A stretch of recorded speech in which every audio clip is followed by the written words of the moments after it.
Welcome to this explainer. If you've ever found yourself staring at a blinking cursor or maybe pulling your hair out over a chaotic Jira board wondering, how on earth did we get here? Well, today we are going to look way beyond those lines of code. We're going to explore the truly fascinating philosophical paradigms that actually define how we create software. You might think programming is just typing commands into a machine, right? But the underlying reality of software design, it is far more complex, highly debated, and it literally shapes our entire digital world. Which really brings up this core mystery we all grapple with. What exactly is software design? Are we executing a rigid, predictable science? Are we navigating some messy social experiment? Or is it actually an entirely human art form? I mean, it's widely agreed that the absolute most critical ingredient to a software system's long-term success is its design. And yet, if you ask computing professionals to actually define it, you are going to get wildly different answers. Honestly, some even debate whether a sustainable software architecture is necessary at all. Section 1. The elusive nature of design. Why is it so hard to pin down? We've got to begin with a foundational problem here. Unlike building a physical bridge, which relies on, hard structural calculations and definitive conditions, software design is what we call an indeterminate problem. It's much like a chaotic explosion of concepts. There are no strict scientific laws of gravity or physics that our software absolutely has to obey. See, in a determinate problem, a designer just identifies the conditions, crunches the numbers, and calculates the answer. Boom, done. But with software, there are literally no definitive limits. The designer actually conceives or creates the subject matter out of the issues at hand, meaning the problem itself is completely shaped by how the designer views it. Now think about the traditional yet heavily flawed engineering approach to this indeterminate problem. I'm talking about the classic waterfall process. It moves linearly, right? From requirements to design to implementation and finally testing. But it operates on a totally false assumption. It assumes that software requirements can be perfectly and completely gathered before the design phase even begins. And let's be real, requirements change constantly. Treating software like a traditional manufacturing assembly line just doesn't work when the ground beneath your feet is always shifting. Section 2. Taming a wicked problem, the social complexity of software. So almost 30 years ago, the theorist Richard Buchanan borrowed a brilliant concept from urban planning. He defined design as a wicked problem. Now, he wasn't talking about wicked like an evil villain, but rather a class of social system problems that are just ill-formulated. The information is confusing, you have multiple decision makers with totally conflicting values, and the ramifications, they are so thoroughly incomprehensible that solving one part of the problem usually just reveals an even more complex issue hiding right beneath it. It's like a giant puzzle that changes every time you try to solve it. The crucial point here is that a software designer is dealing with all of these wicked characteristics simultaneously. There is no definitive formula, only ideas.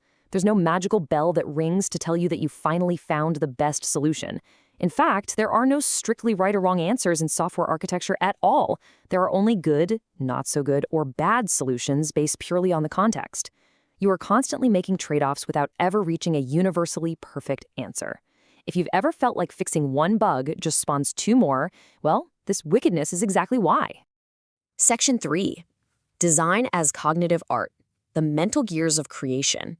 Because of this deep, fundamental uncertainty, experts like the legendary computer scientist Donald Knuth have historically framed programming as an art form. It's all about these interconnected mental gears, visualizing the intense cognitive load placed on a designer. And this is happening inside the brain at lightning speed. A designer is rapidly modeling and simulating solutions, letting them fail in their mind, tolerating all this ambiguity, and balancing vastly different domains of knowledge and concepts all at the exact same time. It's a heavy lift. This mental art form requires a highly specific cognitive rhythm known as divergent convergent thinking. So first you diverge, right? You explore broad possibilities, brainstorm, apply different design patterns to potential components, and then you converge. You make the hard decisions, narrowing down those abstract ideas into concrete programming paradigms that can actually be executed by a computer. It is a continuous, totally nonlinear loop, and the whole goal is closing the gap between abstract human concepts and our digital reality. Section 4. The language of architecture, bridging thought and implementation. Here's the thing, though. You can have the absolute most brilliant cognitive art happening in your head, but it's totally useless if you can't communicate it. Design is, fundamentally, an act of translation. It's an evolutionary cycle where stakeholder needs are transformed through analysis and synthesis into shared architectural views. It's an iterative process. You build a view, you get feedback, you update it, and you validate it over and over again to make sure you satisfy all those vested interests. To establish this shared understanding, we heavily rely on the visual language of architecture. Think about a layered approach, visually stacking UI components on top, routing down through business logic, all the way to data access and microservices at the very bottom. These visual layers allow everyone, from your front-end developers to non-technical management, to understand complex workflows and data access without ever needing to read a single line of actual code. It essentially acts as a universal translator for the entire team. To manage all this architectural communication, the industry developed frameworks like the Unified Process, or UP. Now, unlike that flawed waterfall model we talked about earlier, UP actually recognizes the vulnerability of software requirements. It's iterative, it moves through inception, elaboration, construction, and transition, constantly embedding design activities into every single phase. By the time you hit the elaboration phase, an executable architectural baseline is already established, and that serves to validate the design long before the final software is actually finished. But it goes beyond just process frameworks. Even the modern software tools we use dictate our design philosophy. Take Facebook's React framework, for example. It literally forces developers into a specific communication style, using a declarative paradigm and a virtual document object model. So by simply adopting React, a development team is immediately adopting an underlying philosophy of how components should be composed and rendered. The tool itself is actually shaping the design. Section 5. Towards scientific formalism. The quest for mathematical rigor. So can design actually be a pure science?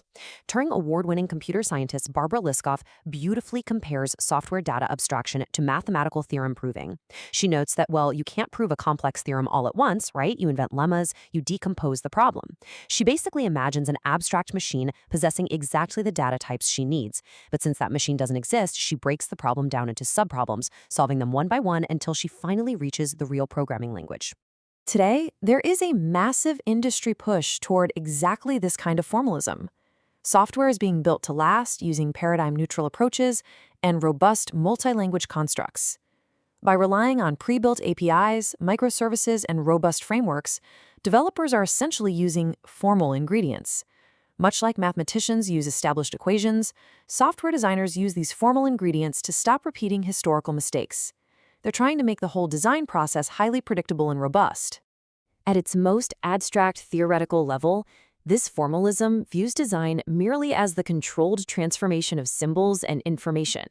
Computing is simply taking a system from a static state, processing it dynamically, and arriving at an end state. It's actually fascinating, because different designs can produce the exact same logical outcome. The design is just the schematic for how we choose to transition those bits and bytes from one reality to the next.